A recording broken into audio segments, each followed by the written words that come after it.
Bonjour à tous, c'est Mac2300. Aujourd'hui, on se retrouve pour un nouveau tutoriel de Flash. Donc aujourd'hui, dans ce tutoriel, on va apprendre l'interpellation classique.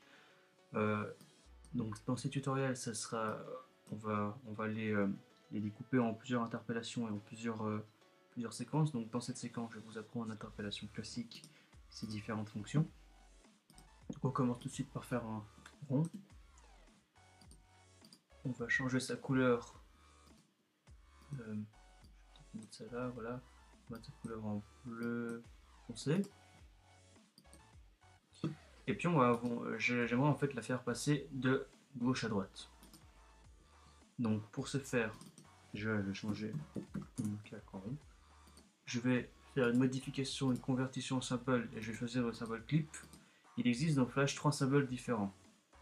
Le symbole graphique, le symbole bouton et le symbole clip. Le symbole graphique, c'est pour les objets stables, donc il n'y a pas beaucoup d'options et en général c'est pour les fonds. Le symbole bouton, c'est pour les boutons. Et le symbole clip, c'est le symbole le plus complet, le plus détaillé de tous les symboles. Donc en général, on l'utilise pour faire des animations. Donc, j'utilise le symbole clip et je vais le mettre rond. Vous voyez qu'automatiquement, il se change, enfin, il se trouve ici dans la bibliothèque avec l'icône de clip.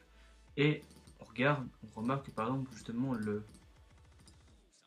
le contour a changé. Donc on a un contour bleu avec un petit rond, ça veut dire que c'est un symbole. Quel qu'il soit d'ailleurs.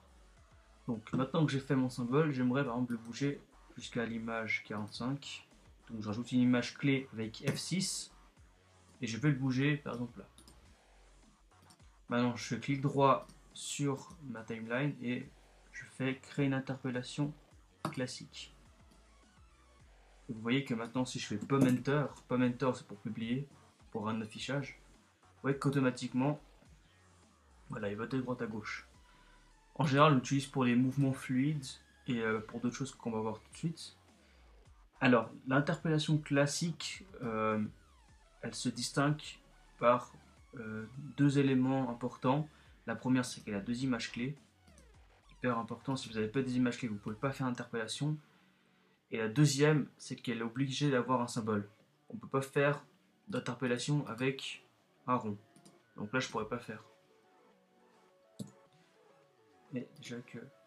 Ouais, je vais faire un petit peu de Z. C'est aussi important, justement, là je l'ai fait, je vous l'ai expliqué, on peut pas mettre plusieurs formes, enfin on pourrait mettre, mais il faudrait que ça soit des clips. Mais bon, on va laisser ça comme ça. Ok. Maintenant, par exemple, j'aimerais que cette forme, donc je vais aller dans le symbole, je double-clique pour rentrer à l'intérieur d'un symbole. Je vais lui mettre par exemple, disons, des petits roues comme ça pour qu'on voit.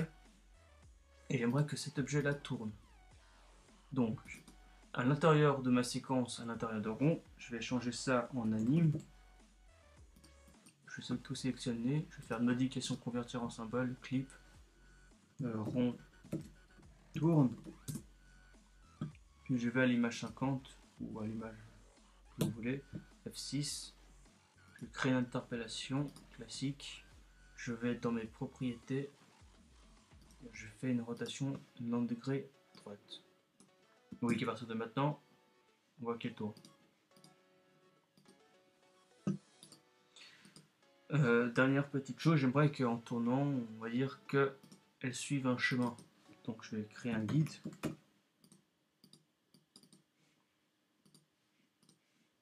Donc pour aller dans le guide, je double-clique, je choisis le guide. Et puis là, disons que je vais dessiner mon guide.